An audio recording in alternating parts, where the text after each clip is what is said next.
Chapter 3, Huts on the Beach. Jack was bent double. He was down like a sprinter, his nose only a few inches from the humid earth.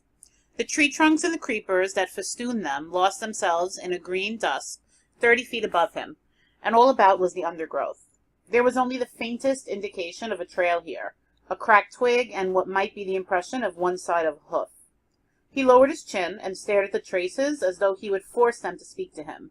Then, dog-like, uncomfortably on all fours, yet unheeding his discomfort, he stole forward 5 yards and stopped. Here was a loop of creeper with a tendril pendant from a node. The tendril was polished on the underside. Pigs, passing through the loop, brushed it with their bristly hide. Jack crouched with his face a few inches away from this clue, then stared forward into the semi-darkness of the undergrowth. His sandy hair, considerably longer than it had been when they dropped in, was lighter now, and his bare back was a mass of dark freckles and peeling sunburn.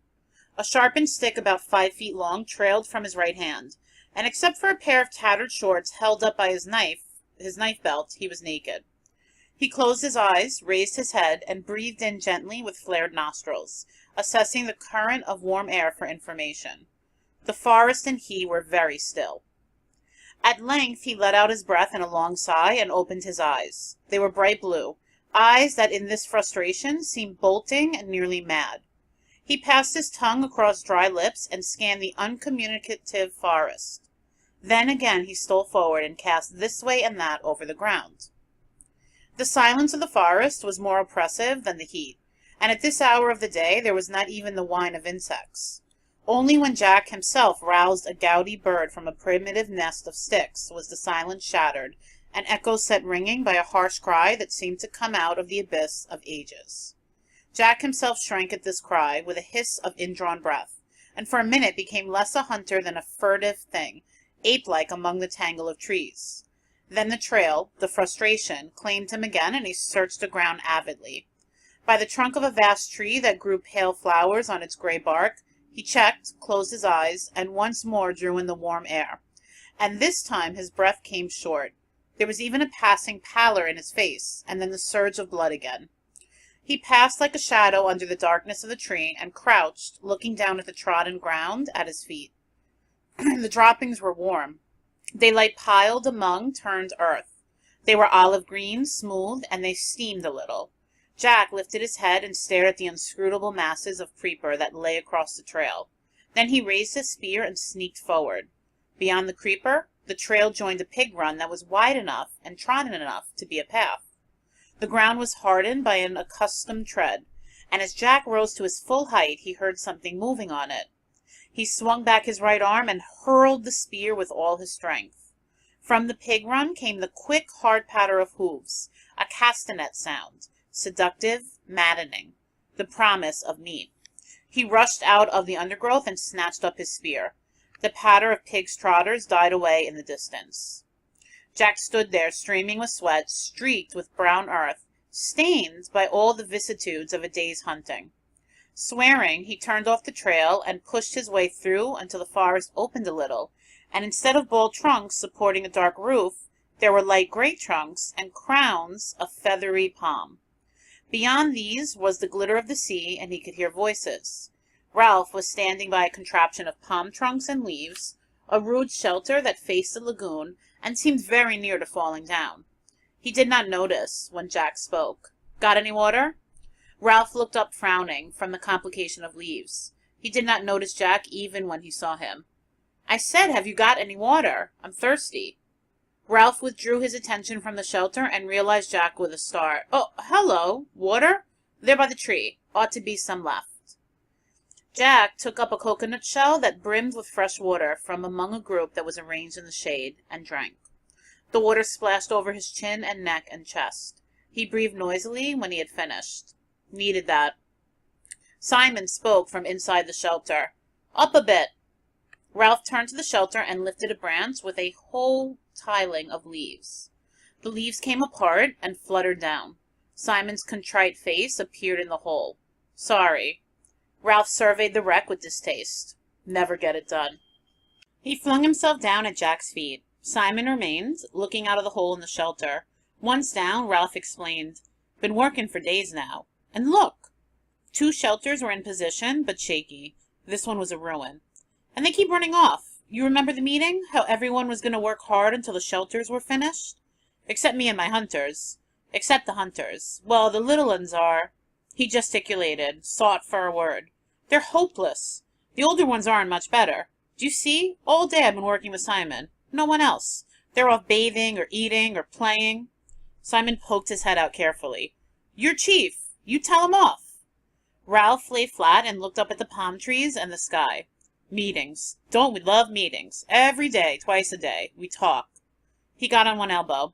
I bet if I blew the conch this minute, they'd come running.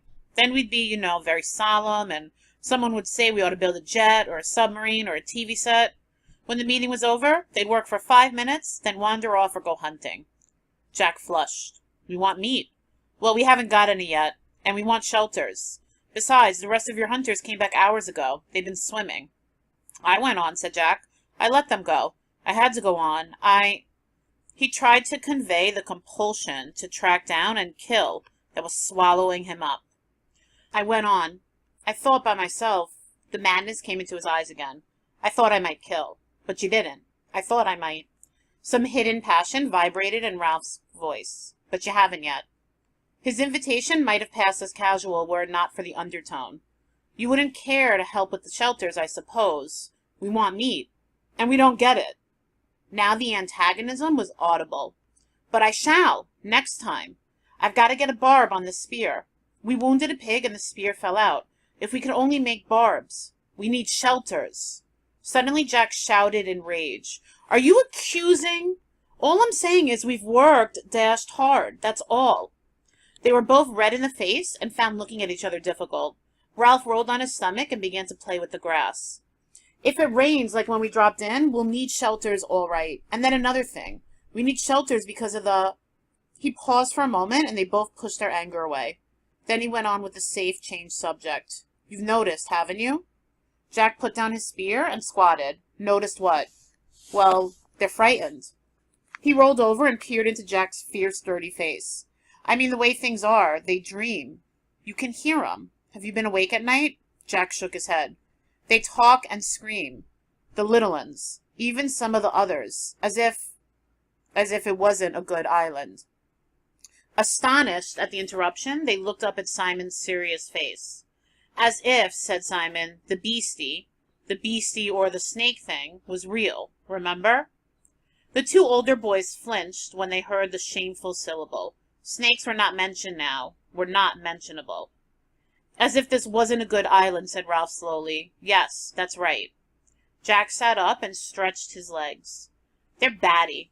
Crackers. Remember when we went exploring? They grinned at each other, remembering the glamour of the first day. Ralph went on. So we need shelters as a sort of home. That's right. Jack drew up his legs, clasped his knees, and frowned in an effort to attain clarity. All the same, in the forest, when you're hunting, not when you're getting fruit, of course, but when you're on your own. He paused for a moment, not sure if Ralph would take him seriously. Go on. If you're hunting sometimes, you catch yourself feeling as if... He flushed suddenly. There's nothing in it, of course, just a feeling, but you can feel as if you're not hunting, but being hunted, as if something's behind you all the time in the jungle. They were silent again. Simon intent, Ralph incredulous, and faintly indignant. He sat up, rubbing one shoulder with a dirty hand. Well, I don't know. Jack leapt to his feet and spoke very quickly. That's how you can feel in the forest. Of course there's nothing in it, only... He took a few rapid steps toward the beach, then came back. Only I know how they feel. See, that's all. The best thing we can do is get ourselves rescued. Jack had to think for a moment before he could remember what rescue was. Rescue, yes, of course. All the same, I'd like to catch a pig first. He snatched up his spear and dashed it into the ground. The opaque, mad look came into his eyes again. Ralph looked at him critically through his tangle of fair hair. So long as your hunters remember the fire. You and your fire! The 2 boys trotted down the beach and, turning at the water's edge, looked back at the pink mountain. The trickle of smoke sketched a chalky line up the solid blue of the sky, wavered high up, and faded. Ralph frowned. I wonder how far off you could see that. Miles. We don't make enough smoke. The bottom part of the trickle, as though conscious of their gaze, thickened to a creamy blur which crept up the feeble column. "They've put on green branches," muttered Ralph. "I wonder—" He screwed up his eyes and swung round to search the horizon. "Got it!" Jack shouted so loudly that Ralph jumped. "What? Where? Is it a ship?" But Jack was pointing to the high declivities that led down from the mountain to the flatter part of the island. "Of course! They'll lie up there. They must when the sun's too hot." Ralph gazed bewildered at his rapt face. "They get up high up and in the shade, resting during the heat, like cows at home." "I thought you saw a ship. We could steal up on one, paint our faces so that they wouldn't see, perhaps surround them, and then—" Indignation took away Ralph's control. "I was talking about smoke. Don't you want to be rescued? All you talk about is pig, pig, pig." "But we want meat. And I work all day with nothing but Simon, and you come back and don't even notice the huts." "I was working too." "But you like it!" shouted Ralph. "You want to hunt, while I—" They faced each other on the bright beach, astonished at the rub of feeling. Ralph looked away first, pretending interest in a group of little uns on the sand. From beyond the platform came the shouting of the hunters in the swimming pool. On the end of the platform, Piggy was lying flat, looking down into the brilliant water.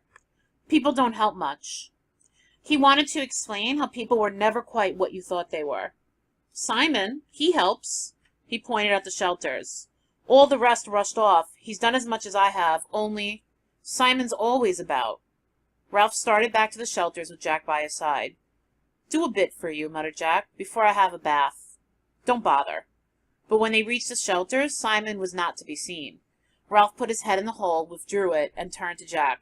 "He's buzzed off." "Got fed up," said Jack, "and gone for a bath." Ralph frowned.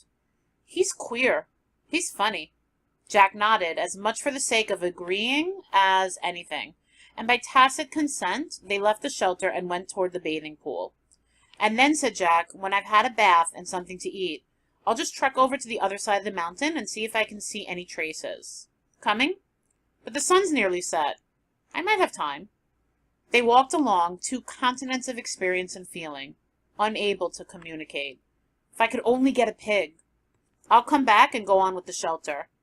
They looked at each other, baffled, in love and hate. All the warm salt water of the bathing pool, and the shouting and splashing and laughing, were only just sufficient to bring them together again. Simon was not in the bathing pool as they had expected. When the other two had trotted down the beach to look back at the mountain, he had followed them for a few yards and then stopped. He had stood frowning down at a pile of sand on the beach where somebody had been trying to build a little house or hut. Then he turned his back on this and walked into the forest with an air of purpose. He was a small, skinny boy, his chin pointed, and his eyes so bright they had deceived Ralph into thinking him delightfully gay and wicked.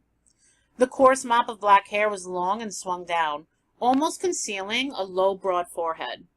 He wore the remains of shorts, and his feet were bare like Jack's.